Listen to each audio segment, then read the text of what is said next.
The state of Oregon is charting unfamiliar territory tonight. I have always tried to do the right thing, and now the right thing to do is to step aside. Governor John Kitzhaber tenders his resignation. This is truly a sad day for the state of Oregon. And the woman who will be governor prepares to take over at a critical time in the state's 156-year history.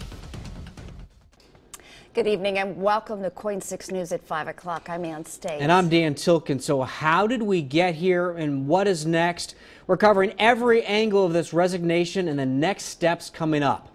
We go live to our crew in Salem. Jeff Giannoli is live at the Capitol.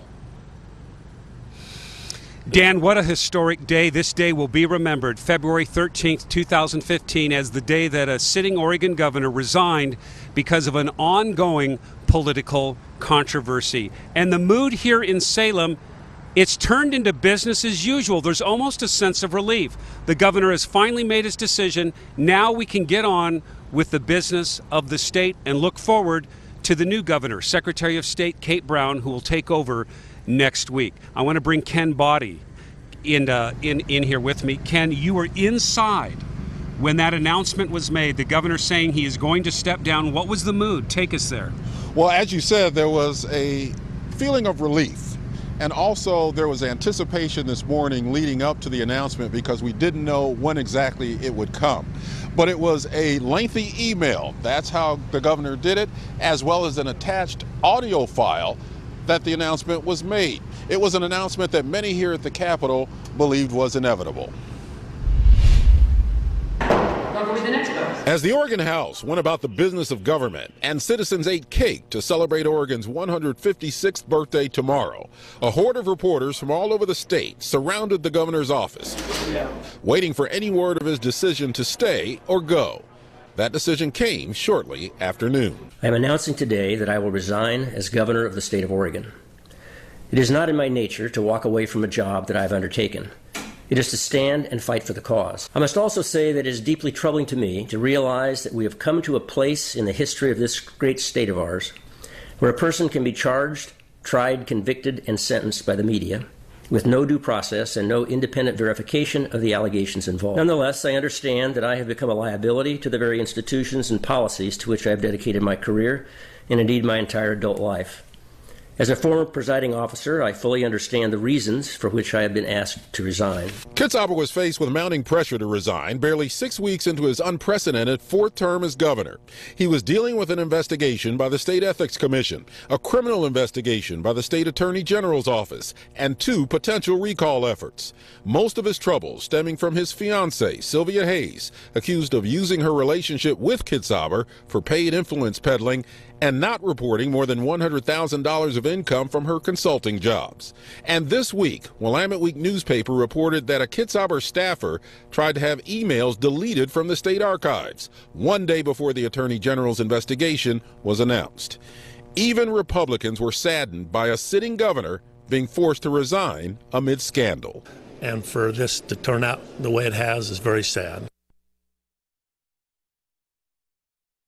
Well, Kitzhaber's fate was likely sealed yesterday when legislative leadership and State Treasurer Ted Wheeler all call for his resignation. It's supposed to be effective on February 18th, that's next Wednesday, at which time Secretary of State Kate Brown will be sworn in as the new Oregon governor. Jeff? Ken, you've been around just as long as I have, if not longer. Have you ever seen anything like this in all your years of reporting? No, I haven't, especially the mood over the entire week, because everyone felt that this was coming. They just didn't know when. I talked to some staffers inside today who work for some of the legislators in there, and many of them are simply stunned. They can't believe that they were here working at the Capitol when a governor went down like this. Ken Body, thanks for your thoughts as you set the mood inside as that resignation notice was read and released by the governor. Let's talk about that resignation a little bit. There was a bitter tone to the governor's resignation. He blamed his friends for not standing up for him, and then at the end of his resignation, he wished them luck in running Oregon government. There was also a bitter tone about us, the media, the governor blaming us for exaggerating what he called the situation. And there was also judgment. He said there was a rush to judgment from the media, judging him before all the facts were known. I want to bring Amy Frazier in right now. And Amy Frazier, you were also inside there. You had a chance to talk to legislators in there. Set the mood for us with legislators. Well, I have to say, in speaking with lawmakers here today, many seem to agree that it would have been very difficult for the governor to carry on. But at the same time, I'd have to say the mood inside the Capitol was somber from both parties. How are you feeling right now?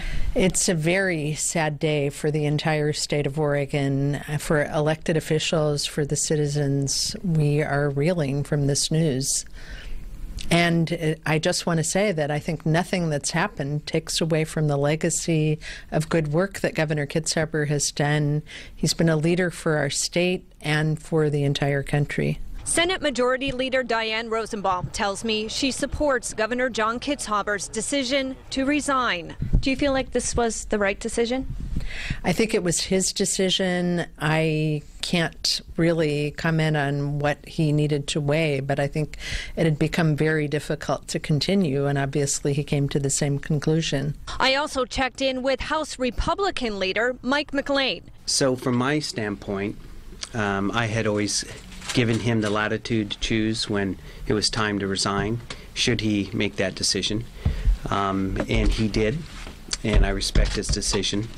And I know the process will continue to take place, and we need that investigation completed to make sure all Oregonians know that their government is going to be transparent, that we're going to be working on behalf of their interest, and that all influences in government are brought out into the light, including the Governor Kitzhaber and Sylvia Hayes.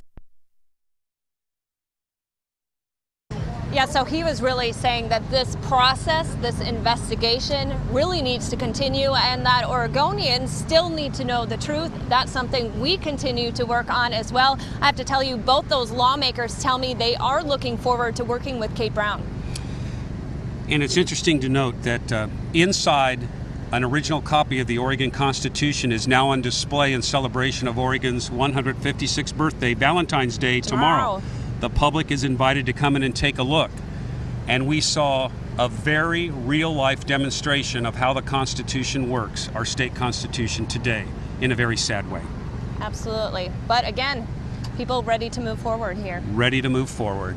We're going to send it back to you in Portland, and we'll have much more a little bit later in the newscast. From Salem, I'm Jeff Gianola.